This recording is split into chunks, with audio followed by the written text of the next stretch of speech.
Ano bang may paglilingkod ko sa inyo, Kapitan? Hepe, importante na kita sumama ka sa akin eh. May nakaalitan lang yung isang bata ko sa Barrio Balangkas eh. Ano bang pangalan nung nakaalitan niya? Nakalimutan ko. Sandali lang, Hepe, patatawag ko. Sarado! Papasukin nga naman. Matanong natin kung sino yung nakaalitan dyan sa kabilang baryo.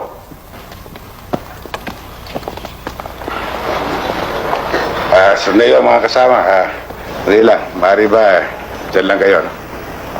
May diferensya ba, Hepe? Kapitan, mali yata ang pagkakalagay ng insignia niyo.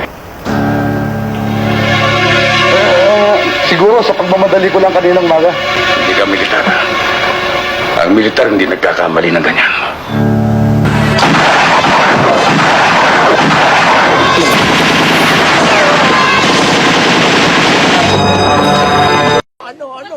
Ano ang sa inyo? Natamimi kayo.